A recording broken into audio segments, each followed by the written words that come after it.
Hi viewers, welcome to our channel. ప్రస్తుతం మనతో పాటు ప్రముఖ పొలిటికల్ అనలిస్ట్ ఇమ్మంది రామారావు గారు ఉన్నారు. వారితో ఒకసారి మాట్లాడదాం.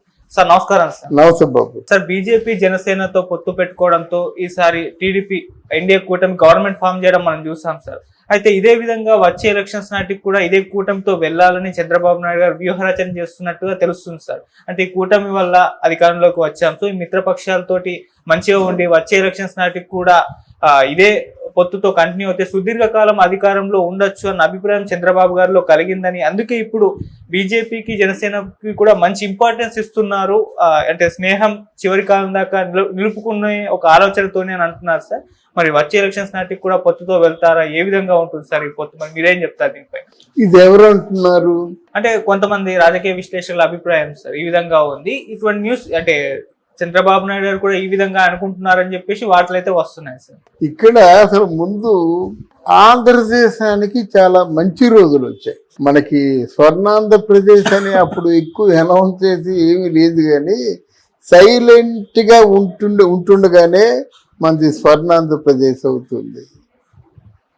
75,000 కోట్ల రూపాయలు పెట్టుబడులు వస్తున్నాయి, పరిశ్రమలు వస్తున్నాయి. ఇక్కడ 60,000 కోట్లు, అక్కడ 1,00,000 కోట్లు. అంటే ఈ విధంగా అంటే చాపు కింద నీరులాగా డెవలప్ అవుతుంది అన్నమాట. ఇక వీళ్ళ పొత్తుల విషయానికి వచ్చినట్టయితే మనం నిజాలు మాట్లాడుకుందాం. తెలుగుదేశం పార్టీ నిర్వీర్యం అయిపోయి చంద్రబాబు నాయుడు అక్కడ రాజమండ్రి జైల్లో ఉంటే almost all Telugu Desam party silent అయిపోయింది. తెలుగుదేశం పార్టీ తరఫున మాట్లాడే వాళ్ళు ఎవరు లేరు. ఆ రోజు పవన్ కళ్యాణ్ బయలుదేరడం ఆయన జీవితంలో మంచి మలుపు, చంద్రబాబు నాయుడు గారి జీవితంలో కూడా చాలా మంచి మలుపు మాట. ఆ పవన్ కళ్యాణ్ వచ్చి ఆ వర్షంలో తడిచి ఆ రోడ్డు మీద పడుకొని నడిచి కొంత కారులో కొంత మొత్తానికి రాజమండ్రి చేరుకొని ఆ భువనేశ్వరి కంటి నీరు తుడిచి చంద్రబాబు నాయుడు భుజం మీద చరిచి అక్కడి నుంచేమో లొకేషన్ తీసుకొచ్చి లోకేష్ చెయ్యి పైకెత్తి తెలుగుదేశంతో పొత్తు పెట్టుకుంటున్నాం అన్నాడు చూసారా, అక్కడ జ్యోతి వెలిగింది. అర్థమైందా? అప్పటితో మన సినిమాలో కొన్ని అద్భుతంగా ఉంటాయి కదా క్లైమాక్స్లు, అది వాళ్ళ క్లైమాక్స్ అన్నమాట. దెబ్బతో జనంలో ప్రబంధంలో జనంకి అంటే బాగా ఫ్యాషన్తో ఉన్నారు జనం పవన్ కళ్యాణ్ మీద. అప్పటి నుంచి ఇక ఇతర రాష్ట్రాల నుంచి ఇతర దేశాల నుంచి ఇంకా ఊళ్ళో నుంచి అక్కడి నుంచి ఇక్కడి నుంచి జనం తండోపు తండాలుగా వచ్చి పడిపోయారు అంతే. ఎప్పుడైతే పవన్ కళ్యాణ్ ఈ విధంగా నినాదం పెట్టుకొని పొత్తులు పెట్టుకుంటున్నాం అన్నాడు, అది ప్రథమ విజయం. రెండోది ఏంటంటే పవన్ కళ్యాణ్కి అంతవరకు ఆవేశమే ఉంది, రాజకీయం తెలీదు అని అనుకున్న వాళ్ళకి నేను కూటమిని కూడా కలుపుతా, కూటమి దగ్గరికి వెళ్ళారు. ససే ఆయనతో కలవడం ఏంటి అన్నారు. ఈయన దగ్గరికి వచ్చాడు, కలుస్తాడు కలడు అన్నాడు. నీకెందుకు, నువ్వు అలా కూర్చో, నేను చేస్తా కదా అని వెళ్ళి మొత్తానికి కూటమి అంటే మోదీ గారిని ఒప్పించి ముగ్గురు కలిశారు చూసారా, అది మలి విజయం. ఇది కానీ పవన్ కళ్యాణ్ తీసుకోకుండా జగన్మోహన్ రెడ్డి తీసుకున్నాడు అనుకోండి, చచ్చారు. చూసుకోండి అంతే.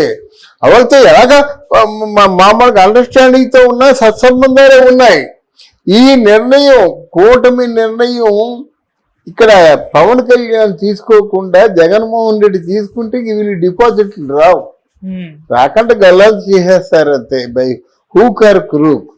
కనుక ఈ వరకు ఈ 24లో ఎలక్షన్ వరకు కూడా ఘన విజయం సాధించిన ఏకైక వ్యక్తి ఎవరంటే పవన్ కళ్యాణ్.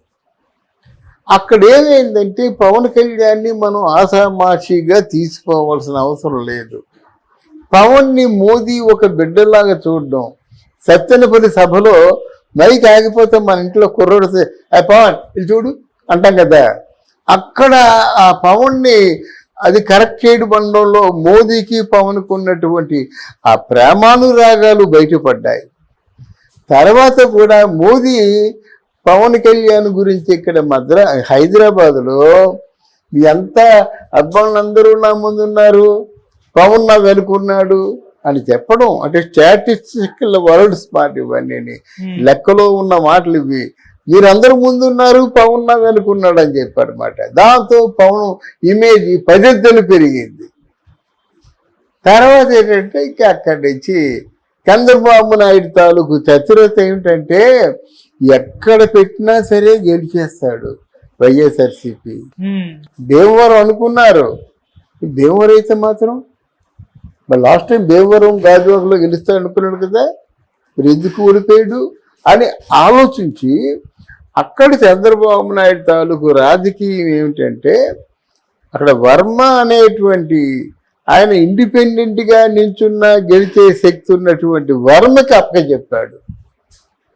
రే బాబు, నువ్వు మొట్టమొదటి ఎమ్మెల్సీ నువ్వేనరా బాబు, పవన్ కళ్యాణ్ని గెలిపించండి అని చెప్పేసరికి ఈ పవన్ కళ్యాణ్ ఉపన్యాసాలు విన్నటువంటి ఈ ప్రజలందరూ బాగా ఇన్స్పైర్ అయిపోయారు. తర్వాత పవన్ కళ్యాణ్ 2 నెలలు ముందు అడుగుపెట్టినటువంటి పిఠాపురంలో ఉన్న వాతావరణం వేరు, తర్వాత వాతావరణం వేరు. లాడ్జీలు, ఆ డబ్బులు, టిఫిన్ సెంటర్స్, భోజన సెంటర్స్ కిటకిటలాడిపోతూ కలకల్లాడిపోతుంది అన్నమాట. అప్పుడు ఆయనకి మిగతా వాళ్ళ ఫ్యామిలీ అంతా వచ్చి, చిరంజీవి వచ్చి 5 కోట్లు ఇవ్వడం, ఫ్యామిలీ అందరూ వచ్చేసి చేయడం అంతా బాగుంది. ముఖ్యంగా వర్మ కూడా తిరిగాడు, నమ్మేశాడు పవన్ కళ్యాణ్ని. కానీ జీవితంలో ఇంత ఉంటే చాలరా, నా భార్య పిల్లలకు కానీ నా కుటుంబానికి లోటు లేదనేటువంటి నమ్మకం కలిగింది. ఇది ఈ గెలుపు వెనక కారణాలు. ఇకపోతే పవన్ కళ్యాణ్తోనూ బీజేపీతోనూ పొత్తులతో ఉంటేనే సాగుతుంది, లేకపోతే మధ్యంతర ఎన్నికలు వస్తాయి. మధ్యంతర ఎన్నికలు ఉంటే బీజేపీ జనసేన కలుస్తాయి, మళ్ళీ మెజార్టీతో గెలిపిస్తాయి. చంద్రబాబు నాయుడు ఒక్కడికి కూడా జనంలో ఇమేజ్ లేదు. చంద్రబాబు నాయుడు అంటే చతురుడు, మేధావి అని అనుకుంటారు కానీ క్రౌడ్ పుల్లింగ్ లేదు. పవన్ కళ్యాణ్కి వచ్చే క్రౌడ్ పుల్లింగ్ చేయాలంటే ఎన్ని కోట్లు ఉండాలండి? ఇన్ని లక్షల మంది వస్తే ఎన్ని కోట్ల మంది ఉండాలి. గనక ఇది ఎప్పుడు కూడా చంద్రబాబు నాయుడు పవన్ కళ్యాణ్ని వదులుకోడు, మోదీ గారిని కూడా వదులుకోడు. మోదీ పవన్ కళ్యాణ్ని వదులుకోదు, చంద్రబాబు నాయుడిని కూడా వదులుకోదు. ఎందుకంటే బ్యాలెన్సింగ్గా అటా ఇటాని తూగుతున్నటువంటి పరిస్థితుల్లో పవన్ కళ్యాణ్ చంద్రబాబు నాయుడు రక్షించాడు. ఇక ముందు కేంద్ర ప్రభుత్వాన్ని రక్షించవలసినటువంటి బాధ్యత చంద్రబాబు నాయుడు మీద ఉంటుంది. కనుక ఈ డెవలప్మెంట్ చూసిన తర్వాత మళ్ళీ ఇదే ప్రభుత్వాన్ని కోరుకుంటారు. ఇక్కడ చిన్న ఆటంకం ఉంటుంది, జనసేన వాళ్ళు కూడా ఇండిపెండెంట్గా పోటీ చేయొచ్చని. ఒకవేళ పవన్ తొందరపడకుండా ఉన్నాడంటే భవిష్యత్ అంతా ఆయనదే. ఎలాగ డెవలప్ చేస్తున్నారు 5 సంవత్సరాల్లో, మరో 5 సంవత్సరాలు తీసుకొని డెవలప్ చేస్తే మాత్రం బ్రతినంత కాలం ముఖ్యమంత్రి ఆయనే. లేదా వీరిద్దరి మధ్యన 30 సంవత్సరాల్లో అండర్స్టాండింగ్ వచ్చింది అనుకోండి, ప్రజల్లో మంచి పేరు వచ్చింది అనుకోండి, ఆయన బీజేపీ లాక్కుంటుంది, కేంద్రంలో చాలా మంచి పదవి ఇస్తుంది అన్నమాట.